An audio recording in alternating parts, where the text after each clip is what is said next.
welcome to this video lecture. And in today's video lecture, I'll be solving previous NEET questions and discussing the answers. And as you can see on your screen, it is for the chapter Digestion and Absorption. We are in part 5 of the series. Okay, so let's begin. Okay, so question number 1. A young infant may be feeding entirely on mother's milk, which is white in color, but the stools which the infant passes out is quite yellowish. Okay, what is this yellow color due to? Okay, and this appeared in 2009. So you have your options A, B, C, and D. A. Bile pigments pass through bile juice. B. Undigested milk protein casein. C. Pancreatic juice poured into duodenum. D. Intestinal juice. Okay, so you have to find out what is this yellow color due to. So your right answer is A. Alright. So if you selected A, that means you got the right answer. So this yellow color is due to the bile pigments that are present in the bile juice. Okay, let's look at the discussion. Now let's look at the composition of the fecus. Okay, or some people say feces or fecus, whatever. Okay, the composition of the fecus include, so there's 3/4 of water, there's 1/4 of solid matter. Now this solid matter contains 30% dead bacteria, 10 to 20% fat, 10 to 20% inorganic matter, 2 to 3% protein, 30% undigested roughage from food, and dried constituents of digestive juices like bile pigments and slowed epithelial cells. Okay, so these are the components of the fecus. Okay, this is what's present inside the fecus. Now this yellow pigment, to answer our question, is due to stercobilin and urobilin. Okay, and they are both derivatives of bile pigments. Now if you go back and watch my video on body fluids and circulation, I have explained how the bile pigments are digested. Okay, so the bile pigments, they are broken down from the heme of the hemoglobin. RBCs get ruptured, right? So the heme part, the iron will anyway get stored, okay, as ferritin in the tissues. But the heme part, they again get broken down into biliverdin. Okay, biliverdin then quickly gets converted to bilirubin. Okay, and then it forms a component of the bile juice. Now the bilirubin then enters into the intestine, where further digestion by bacteria happens. Now when further digestion by bacteria happens, it forms urobilinogen, okay, which then gets broken down to urobilin, and it forms stercobilinogen and then finally oxidized to stercobilin. Okay, so basically urobilin is forming stercobilinogen and then finally stercobilin. So you see the yellow color. Now urobilinogen is also present in the urine. Okay, so it's excreted from the kidneys also, and in the fecus, in this intestine, it forms stercobilin, okay, which gives it that yellowish brownish color, okay, of the fecus. So that is due to now bile pigments, are derivatives of bile pigments. Okay, and the odoriferous substances. Now the smell, there's a very peculiar smell to that, right? So that is because of skatol, indol, mercaptans, and hydrogen sulfide. So you can note this down in your notebooks, because might not ask, I'm not sure, in NEET, but this is a good piece of information. If they ever ask you, you know how to answer this question now. Okay, but to answer our question, yes, stercobilin and urobilinogen, they form that yellowish pigment. And where is it coming from? They're derivatives of the bile pigment, the bilirubin. And where is the bilirubin coming from? The breakdown of heme component of the hemoglobin. Okay, so that's why I said go back and watch body fluids and circulation. I've also explained this more in detail over there. Okay, there was a question connected to this, okay, where they have spoken about destruction of hemoglobin and what is the product of that. Okay, so clear. Now to answer your question, let's go back to our question. So the question was, what is this yellow color due to? Clearly bile pigments pass through the bile juice. Okay, so the bile pigments are present in the bile juice. So your answer should be A. Okay, so let's go to the next question. All right. So question number 2. Which one of the following statements is true regarding digestion and absorption of food in humans? Okay, and this appeared in 2009. So your fructose and amino acids are absorbed through intestinal mucosa with the help of carrier ions like sodium. Okay. Chylomicrons are small lipoprotein particles that are transported from intestine into blood capillaries. C. About 60% of starch is hydrolyzed by salivary amylase in our mouth. And D. Oxyntic cells in our stomach secrete the proenzyme pepsinogen. Okay. So clearly A is incorrect, because if you have watched my previous lecture, I have clearly explained how fructose is absorbed into the intestinal epithelium and how amino acids are transported inside the epithelium. Okay. So fructose does not enter the intestinal mucosa or the epithelium with the help of sodium. Okay. So this is clearly the incorrect answer. Chylomicrons are small lipoprotein particles that are transported from the intestine into blood capillaries. This is in fact correct. About 60% of starch is hydrolyzed by salivary amylase in our mouth. In fact, it is not 60, it is 30%. Okay, so C is incorrect. The oxyntic cells in our stomach secrete the proenzyme pepsinogen. No, that is incorrect. It's parietal cells, or the, no, I'm sorry, not the parietal cells, the chief cells, okay, of the stomach which secrete pepsinogen. But if you have to answer oxyntic cells or parietal cells, they are also called parietal cells.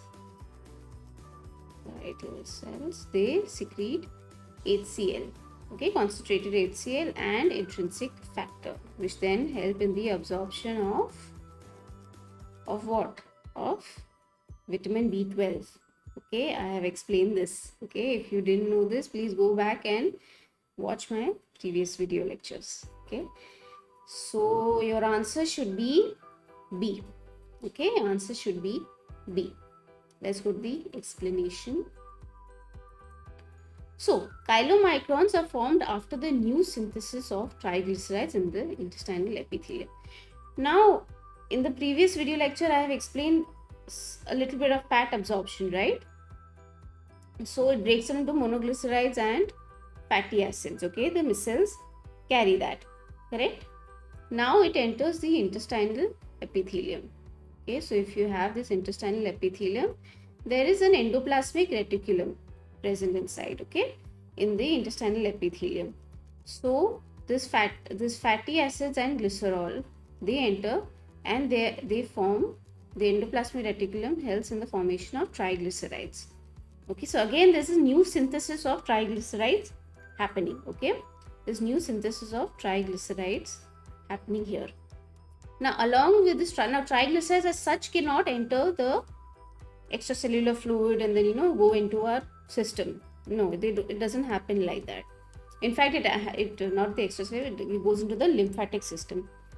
They cannot do that. So, chylomicrons are present. Okay, chylomicrons are present and they engulf the triglycerides, which help in the transportation of this triglycerides into the lymphatic system and then into the circulatory system. Okay, because both of them are interconnected, correct?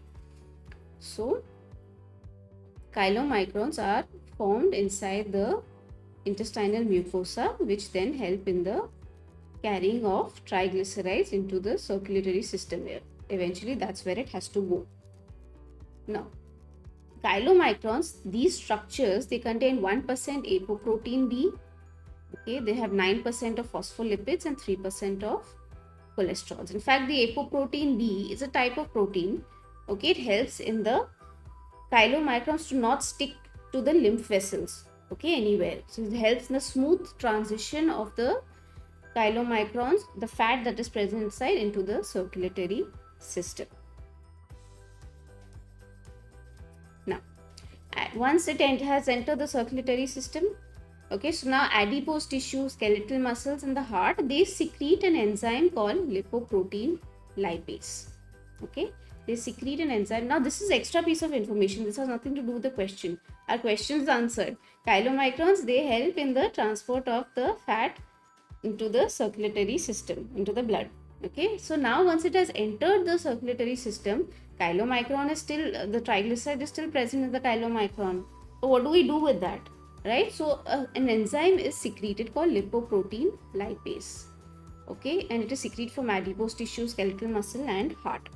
Okay, and this lipoprotein lipase is transported to the surface of the endothelial cells of the capillaries. Okay, so they have endothelial cells of the capillaries.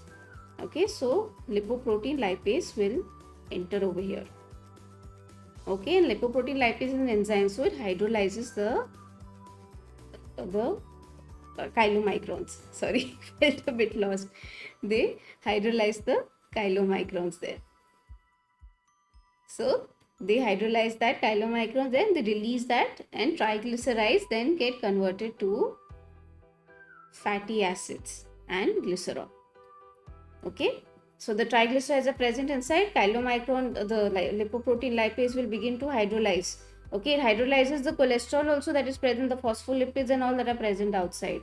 Okay, but apart from that, triglycerides also it hydrolyzes. So just imagine if triglyceride is here and there's chylomicron that's covering the triglyceride. Lipoprotein will come in, phospholipids also get hydrolyzed, triglycerides also get hydrolyzed. Okay, and they form fatty acids and glycerol. Now this fatty acids then eventually get stored as energy. Either they are used up or they get stored as energy, where they are again then converted to triglycerides with the help of glycerol.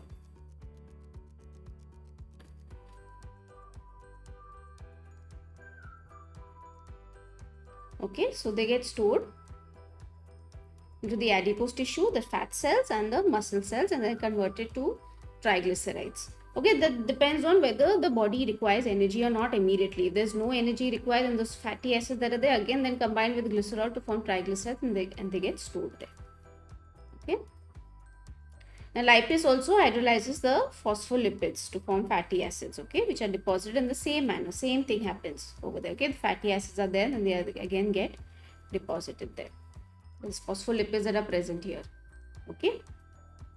Now at the end you have cholesterol. Okay, you have cholesterol enriched chylomicrons remnants. Okay, chylomicron remnants. Okay, and how are they removed from the plasma?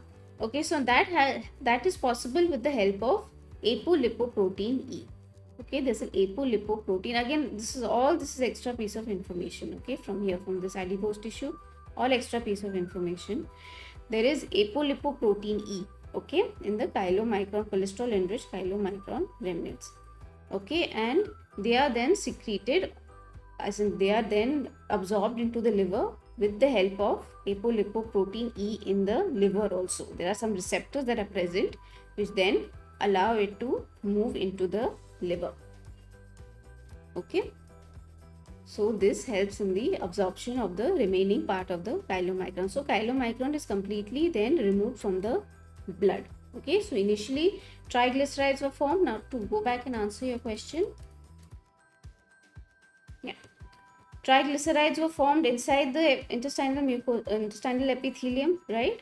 With the help of endoplasmic reticulum, triglycerides are formed. Now chylomicrons will then help in the transport of those triglycerides back into the circulatory system. Alright, now lipoprotein lipase then helps in the breakdown of triglycerides, helps in the breakdown of phospholipids that are present there, okay, in the chylomicron. So basically just focus on triglycerides then gets broken down into fatty acids and glycerol, and then this gets stored, okay, in the muscle cells or in the fat tissues as again triglycerides if there is no need for energy. Okay, again they combine and they get stored there. So fat digestion and absorption is a long process. Okay, by the time the whole digestion happens and eventually it is stored in the tissue, it takes a long period of time. Alright, so to answer your question, yeah, chylomicrons are small lipoprotein particles that are transported from the intestine into blood capillaries. Okay, that clearly answered your question.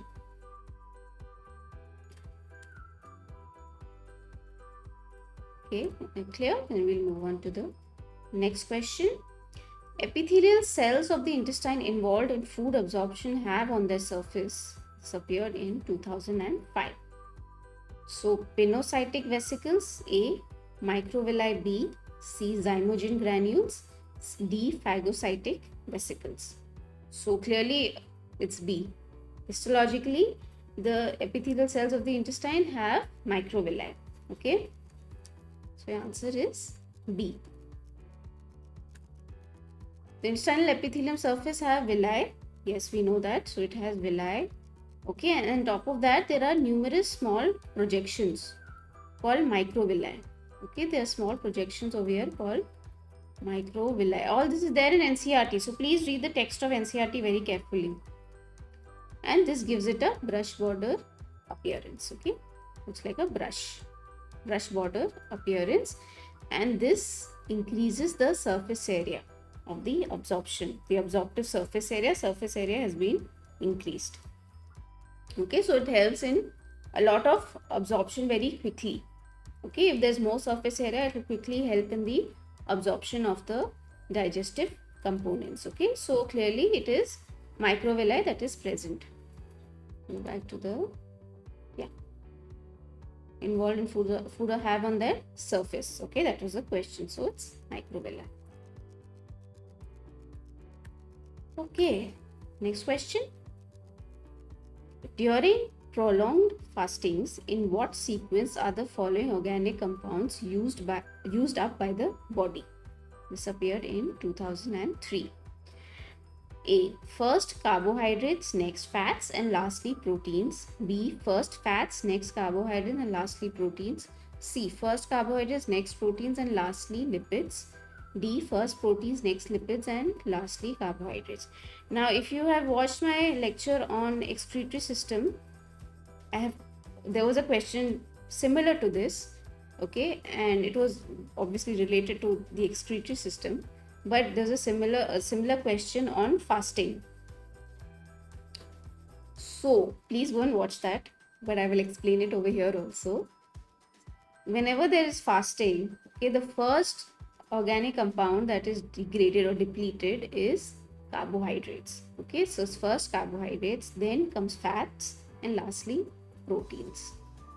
So the answer is A. Answer is A. Let's go to the discussion. Oops, okay, it shouldn't have been there. But see, this is a diagram, a graph. So here on your x-axis we have weeks of starvation, and over here we have quantities of stored foodstuffs. Okay, in terms of kilograms. So clearly you can see over here how carbohydrate is being used first. Okay, carbohydrate is being quickly depleted. By half a day, your carbohydrate reserves are over. Now, fat and protein is also being depleted. Okay, but once carbohydrate depletion has occurred, then fat begins to deplete. Okay, fat begins to deplete, and then protein also slowly begins to deplete along with that. Okay, now let's look at the discussion of utilization of carbohydrates. Okay, initially there's utilization of carbohydrates, then simultaneously fat is also being depleted. Now don't look at it as, okay, once carbohydrates are finishes, then fats, then proteins. Without that, proteins will not be touched, and without that, fats will not be touched. No, it doesn't work that way. Okay, your human body is a very dynamic system. Okay, there are lots of things happening at the same time. All right, so carbohydrates occurrence happens first.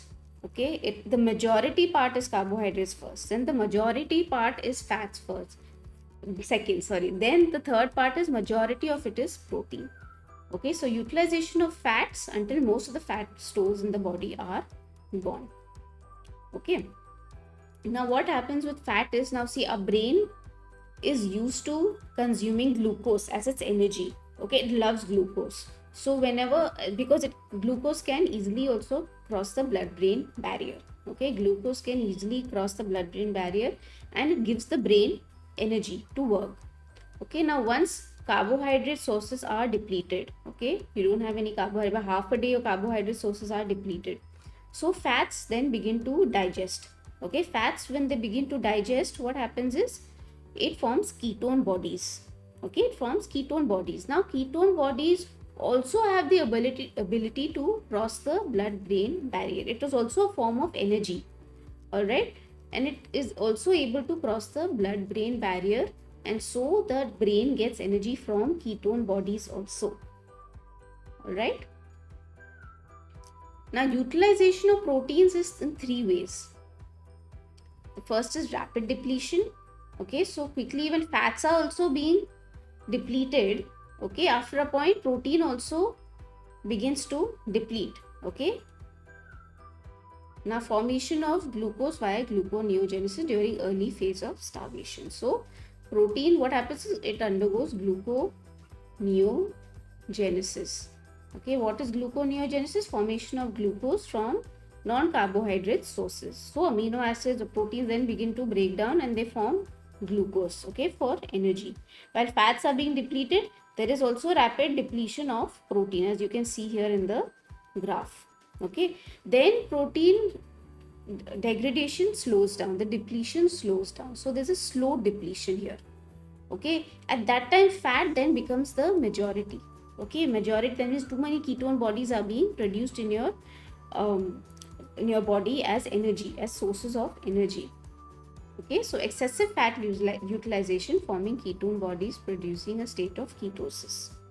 Okay, so protein and fat usually begin at the same time. This rapid depletion of proteins, there is fat depletion also going on, but there's a phase on protein depletion where it becomes stagnant. Okay, there's a very slow depletion of protein. At that time fat depletion increases majorly. Okay, the fat depletion increases majorly, forming ketone bodies. Like I told you how ketone bodies are used. They are used for energy, for your brain also majorly. Finally, at one point fat depletion, yes, fat will be depleted in a body and there will be no fat reserves. The body cannot use anything as energy. So what happens is, that is the last phase of starvation. That is the extreme phase of starvation. The final rapid depletion. Okay, that is when proteins, stored proteins, the intracellular protein, the intercellular protein, proteins that are covering your cell, they are being used as energy. Okay, that gluconeogenesis is happening. That is a very desperate state. Okay, when your body begins to use protein as energy, you have reached a very desperate stage. Okay, where you are not going to make it alive. That is the final stage, and eventually then results in death. Okay, it results in death. Okay, because proteins and all are used in your body, in your cells, sorry, for cellular functions, intracellular, the intercellular, the outer part of the cells, they also have proteins. The inside part of the cells also have proteins. So when the body begins to use the cell components as energy, converting it to glucose of any form of energy, then it is a very dangerous situation, and it will eventually lead to death. Okay, because then now your cells are not functioning.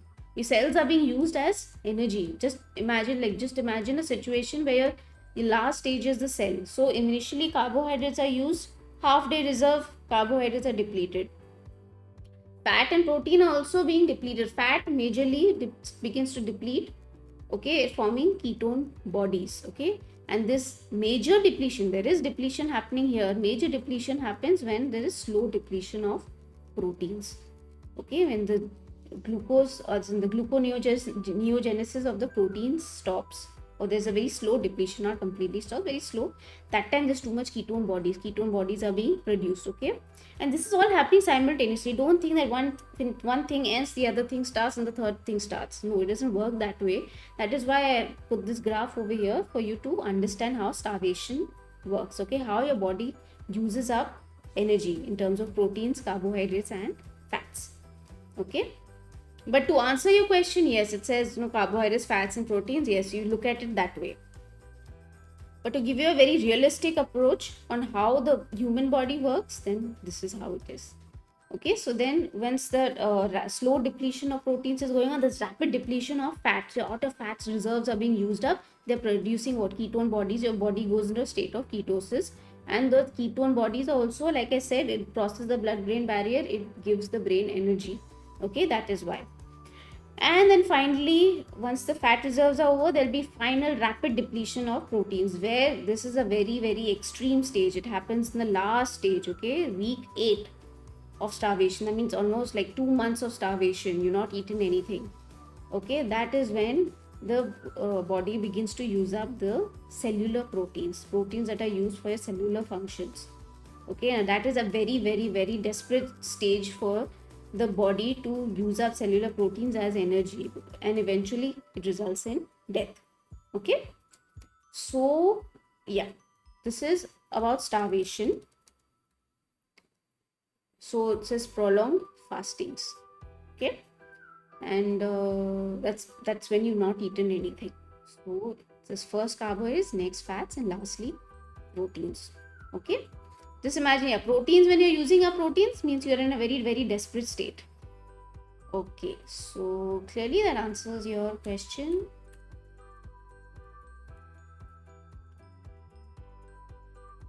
All right, question number 5.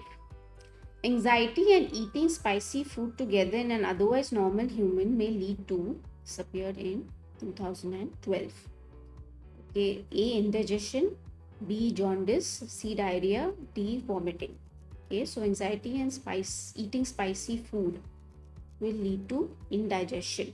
Okay, this is there in NCERT. Okay, please read. Indigestion is when the food is not properly digested, okay, leading to a feeling of fullness. All right, and the causes are inadequate secretion of enzyme. It's one. There's anxiety. There is food poisoning, overeating, and eating spicy food. So there are 5 causes, okay. There is inadequate secretion of enzyme, anxiety, food poisoning, overeating, and eating spicy food, okay. So this leads to when the food is not being digested, it leads to indigestion. When the food is not properly digested, and gives you a feeling of full. You don't feel like eating, you feel like you're full, you've reached satiety. Okay, so clear, this was a direct question, okay. This is there in NCERT. Please go read the text. All right, question number 6. Jaundice is a disorder of A, excretory system, B, skin and eyes, C, digestive system, sorry, D, circulatory system. This appeared in mains 2010. So jaundice is a disorder of digestive system. That direct? C. Your answer should be C. Let's go to the discussion. So jaundice is a yellowish tint, okay. It's a yellowish tint that appears on the body tissues, okay, including the skin and the deep tissues, okay. That when you see a yellowish tint, it's not the disease of the skin or eyes. Please don't get confused. It's a very good way of fooling you.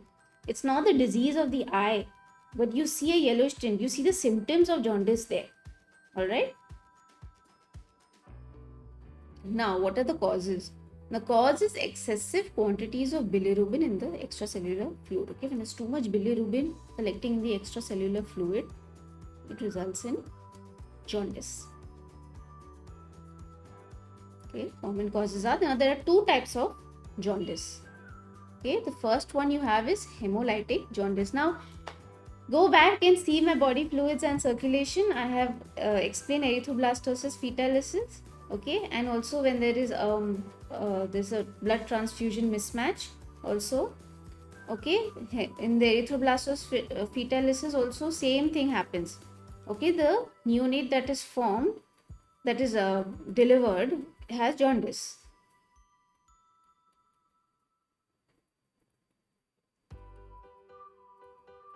Okay, erythroblastosis fetalis. Okay, there is increased destruction of red blood cells. Okay, there is increased destruction of red blood cells. Okay, that results in the rapid release of bilirubin into the blood. Okay, there's increased destruction of red blood cells and there's rapid release of bilirubin into the blood. All right. Now, what happens is when there's increased presence of bilirubin, there has to be a normal quantity that should exist, okay, in the blood, the bilirubin. But when there's too much bilirubin in the blood, what will happen? Now bilirubin will go into the liver, form conjugated bilirubin, and then form a part of the bile juice. Okay, it's one of the bile pigments, right? Bilirubin is a bile pigment. Okay, it forms a part of the bile juice. The liver is functioning normally, but now there is too much of unconjugated bilirubin that is being continuously produced because of heme breakdown. Okay, hemoglobin that heme, that is breaking down continuously and excessively, more than what it should. Okay, more than what it should. So now there is an overload of that bilirubin in the liver. Okay, now this overload of that bilirubin, unconjugated bilirubin overload, is going into the liver, and liver has to continuously process. There's too much of it. Obviously liver cannot process so much at one time, right? So most of it will be there in the blood, and that is hemolytic jaundice. Okay, second is obstructive jaundice. Now this is a disease of the digestive system. Okay, now there is obstruction of bile ducts, okay, or damage to the liver cells. Okay, there is some damage to the liver cell. Could be an obstruction in the bile ducts due to cancer or gallstones. Okay, it could be because of that. Okay, so leading to even normal amounts of bilirubin not excreted into the GIT, the gastrointestinal tract. Okay, usually it goes in the duodenum. We know that from the bile duct it will go into the duodenum, but now bile duct is blocked for some reason, or the liver is not working properly or something. In the case of obstruction of bile duct, the liver is producing the bilirubin, the bile juice normally like it should, but there is obstruction. Okay, there is obstruction in the bile duct. Okay, and it is not able to deliver the bile juice into the intestine, into the duodenum like it should. So what happens is now there's overload of bile juice in the bile canaliculi. Okay, this overload of that, so it will rupture the bile canaliculi and enter into the extracellular fluid, into the lymph. Okay, into the lymph system, and the extracellular fluid, and it will spread all over the circulatory system. Instead of going to the tract like it should, it will be in your circulatory system. Okay, there will be an overload, there will be too much pressure because of the obstruction, and so it will rupture and move into the extracellular fluid. Okay, which is a not good situation. So this is a disease of the digestive system. So to answer your question, yeah, it was a digestive system. Oops, sorry, next question. I'm going to go back to the previous question. 1 minute. So digestive system is the answer. Because look at it this way, it's not the skin and eyes, it's not the circulatory system. It is not a problem of the circulatory system or the skin and eyes. It is the digestive system, whose liver is processing that bilirubin that is coming in. Okay, that unconjugated bilirubin is then converted into conjugated bilirubin in the liver. Okay, so if something is going wrong there, yeah, like you saw in obstructive jaundice, right, bile duct is getting affected. In the case of hemolytic jaundice, it is working properly, but there is an overload. Obviously the liver cannot process so much bilirubin at one time. Okay, so jaundice is a disorder of digestive system. All right, next question. All right, question number 7. When breastfeeding is replaced by less nutritive food, low in proteins and calories, the infants below the age of 1 year are likely to suffer from A. rickets, B. kwashiorkor, C. pellagra, and D. marasmus. This appeared in 2009. So breastfeeding is replaced by less nutritive food, low in proteins and calories, and the infant is below age of 1 year. These are the two hints to answer your question. It's marasmus. Okay, low in protein and calories, and infants below the age of 1 year. Okay, breastfeeding is replaced by that. So your answer is D. Okay, so the discussion now. Marasmus is produced by a simultaneous deficiency of protein and calories. Okay, and is found in infants less than a year in age. Please remember this. Okay, these two are important pieces of information to identify whether you're talking about kwashiorkor or marasmus. Okay, simultaneous deficiency of protein and calories, and the infant is less than 1 year in age. Okay, and this happens when the mother's milk is replaced too early by other foods which are poor in both proteins and caloric value. So the infant is not getting protein and energy, okay, calorie food. So this often happens if the mother has a second pregnancy or childbirth when the older infant is still too young. Okay, so this is a situation where this happens. Now, marasmus causes, okay, please remember these 5 points. Okay, what does it cause? It impairs growth and replacement of tissue proteins. Obviously, the infant is not gaining any protein. Okay, so it will affect the growth and the replacement of tissue proteins. Extreme emaciation, thinness, becomes very weak, thin, and thinning of limbs. Okay, the skin becomes dry, thin, and wrinkled. Okay, the growth rate and body weight decline considerably. Okay, the growth and the body weight, obviously, apart from the tissue protein and growth, the growth rate and body weight also decline. Okay, and the growth and development of brain and mental faculties are impaired. So apart from normal growth, as in what you see structurally, it is not growing. The baby has a problem in the growth of that. Apart from that, the brain is also being affected. Okay, there is no proper brain development. Okay, so this is all taken from NCERT. Okay, please. So this is an important topic. Marasmus and Kwashiorkor. So all the information is there from in NCERT. So please read that. Okay, so question number 8. Which one of the following is a fat soluble vitamin and its related deficiency disease? Okay, and this appeared in 2007. So you have A. Retinol, xerophthalmia, if I pronounce that correctly. B. Cobalamin, beriberi. C. Calciferol, pellagra. D. Ascorbic acid, scurvy. Okay, and we have to find the fat soluble vitamin.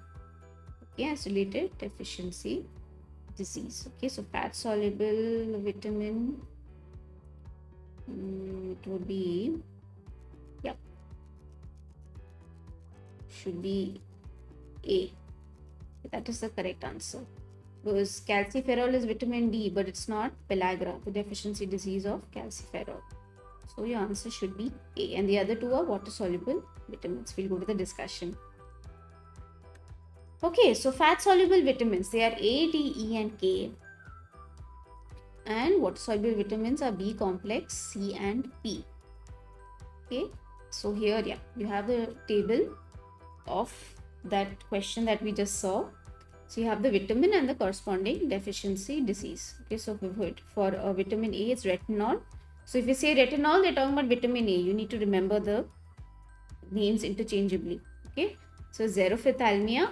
Xerophthalmia is when there is dryness in the conjunctiva and the cornea of the eye. Okay, when there is dryness over there. Vitamin B12 is cobalamin or cyanocobalamin, and deficiency disease is pernicious anemia. Vitamin D is calciferol and is rickets in children and osteomalacia in adults. Vitamin C is ascorbic acid and the deficiency disease is scurvy. Okay, so you need to remember these, the vitamins and their corresponding deficiency diseases. Clear? Okay. Question number 9. Examination of blood of a person suspected of having anemia shows large immature nucleated erythrocytes without hemoglobin. Supplementing his diet with which of the following is likely to alleviate his symptoms? And this appeared in 2006. So I have A. Iron compounds, B. Thiamine, C. Folic acid and cobalamin, D. Riboflavin. Okay, so your answer should be C. Folic acid and cobalamin. Answer is C. Again, I have already discussed this in the previous video lecture in digestion and absorption. Okay, how folic acid and cobalamin are important. Okay, so folic acid, it's also got pteroyl glutamic acid. Okay, just a scientific name for it. Don't go into the details. This cobalamin, which is vitamin B12, are responsible for the maturation of erythrocytes. Okay, both of them, folic acid and cyanocobalamin, are important for the maturation of erythrocytes, and their deficiency results in pernicious anemia. So now these two components, vitamin B12 and folic acid, they are essential in forming thymidine triphosphate, okay, which is an important element in building DNA. Okay, it's an important element in building DNA. And so the lack or the deficiency of both vitamin B12 and folic acid will result in what? Abnormal and diminished DNA, failure of nuclear maturation, and cell division. Okay. And so microcytes are formed. Okay, so if that is not, abnormal and diminished DNA is there, there'll be failure of nuclear maturation and there'll be a problem in the cell division. There are macrocytes instead of the biconcave structure that you see. Sorry, this is not what I wanted to draw. So you have a biconcave structure, okay, of RBC. Okay, this is a normal RBC structure, but you'll have like this round structure instead of the biconcave structure like it should be. It is a problem. Okay, it does become a problem. Okay, so once macrocytes then begin to circulate in the system, they don't mature into a normal RBC or erythrocytes. They have a very short life, so their cell membrane is very thin and fragile. Okay, and will tend to break very easily. Okay, tend to break very easily. Moreover, hemoglobin is not properly developed. Okay, and so yeah, their life is short-lived. Okay, so this usually happens when there is deficiency in vitamin B12 and folic acid. Okay, and the reason for this is, and the name that is called is pernicious anemia. Okay, pernicious anemia. There is a deficiency in RBCs in your circulatory system, which is not a very good situation to be in. All right, so yeah, to answer your question, it's folic acid and cobalamin or cyanocobalamin, whatever, both are same. Okay, so clear. So to go back and answer your question, yeah, so what clearly in the examination they saw that the person had large immature nucleated erythrocytes without hemoglobin. Clearly hemoglobin was not developed completely and it had large immature nucleated erythrocytes, okay, which shouldn't be the case. So clearly they have a folic acid and cobalamin deficiency.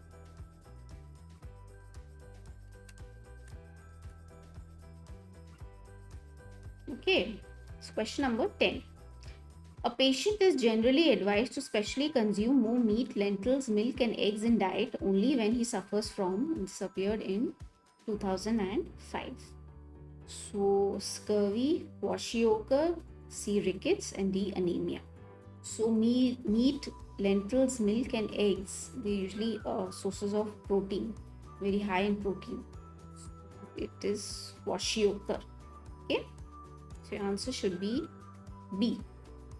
Remember we studied marasmus, okay, just now. So now we look at kwashiorkor, again a very important deficiency disease to study, especially when you're living in a country like India. In an underdeveloped nations experience, they see infants or children experiencing marasmus and kwashiorkor. Kwashiorkor is produced by the protein deficiency and it's unaccompanied by calorie deficiency. So kwashiorkor is mainly protein deficiency. Okay, it's not protein and calorie like marasmus. Okay, it is unaccompanied by calorie deficiency. Again, all this is there in NCERT. Please go and read your NCERT text. Okay, and results from the replacement of mother's milk by a high calorie, low protein diet in a child more than 1 year in age. Okay, so the baby has to be more than 1 year in age. The child has to be more than 1 year in age. Okay, and it results from the mother's milk replacement. Okay, by high calorie and low protein. Okay, now you want to give the child enough protein. Okay, because that is the age where the child needs more protein in their diet. Okay, but you're replacing that mother's milk into high calorie and low protein diet. That is when kwashiorkor occurs. Okay, and the child is more than 1 year in age. Okay, marasmus is all less than 1 year. Okay, this is more than 1 year and it is a protein deficiency problem. All right. Now, kwashiorkor shows wasting of muscles. There is thinning of limbs, failure of growth and brain development. Okay, is wasting of muscles, thinning of limbs, and failure of growth and brain development. All right, so clear? Marasmus and kwashiorkor, both those differences, they need to be in your head. Okay, you can get a question in NEET regarding that. Clear? All right. Yeah. All right. So there is some more information. Some fat is still left under the skin. Okay. Moreover, extensive edema and swelling of body parts are seen. Okay. So what you see are extensive edema and swelling of body parts. Okay. So there is less protein in the diet. Basically, remember it that way. There's high calorie, there's low protein in the diet, which is not a good situation. Alright, you need protein as part of your diet. Okay, so clear to answer. Let's go back to your question. Even more meat, lentils, milk, and eggs. So clearly, you can see they are all high sources of protein. So you have kwashiorkor. Okay. Alright, so question number 11. Which group of 3 of the following 5 statements, 1 to 5, okay, so you have your statements 1 to 5, contain all 3 correct statements regarding beriberi? Okay, so now we're talking specifically of beriberi. Not A, 1. A crippling disease prevalent among the native population of sub-Saharan Africa. No, not really. A deficiency disease caused by a lack of thiamine, vitamin B1. Yes. A nutritional disorder in infants and young children when the diet is persistently deficient in essential protein. No. Occurs in those countries where the staple diet is polished rice. Yes. The symptoms are pain from neuritis, paralysis, muscle wasting, progressive edema, mental deterioration, and finally heart failure. Yes. Okay, so your answer should be 2, 4, and 5A. Alright. So, answer is, if you're able to answer this question easily, that means you know very, very, very well. Okay, you know your deficiency diseases very well. That's very good. So, your question appeared in 2005. Okay, let's look at the discussion. Sorry, it shouldn't have been there. Beriberi is caused by the deficiency of vitamin B1, thiamine, and occurs in those countries where the staple diet is polished rice. Okay, it also occurs in chronic alcoholics, and that causes Wernicke's syndrome or Korsakoff's syndrome. Okay, so apart from those countries where the staple diet is polished rice, it also occurs in chronic alcoholics. Now, thiamine deficiency, they causes degeneration of myelin sheaths of nerve fibers in PNS and CNS. Okay, that is 1. Okay, degeneration of the myelin sheaths of nerve fibers in PNS and CNS. Now, the fiber tracts in the spinal cord degenerate, causing paralysis. Okay, that we saw the symptoms. So, the degeneration then eventually causes paralysis. The cardiac failure also occurs, okay, due to the weak heart muscle, and venous return increases twice the normal. Okay, so the weak heart muscle, venous return is the blood that is going back from the vena cava into the right atrium. Alright, so that increases to twice the normal, which is not good. Alright, so this is third reason. Peripheral edema occurs then due to cardiac failure. Okay. So there is accumulation of fluid, okay, that is due to cardiac failure. Right, so yeah. Now gastrointestinal symptoms are also there, and they include indigestion, constipation, anorexia, gastric atony, and hypochlorhydria. Hypochlorhydria means there is less HCl being produced in the stomach.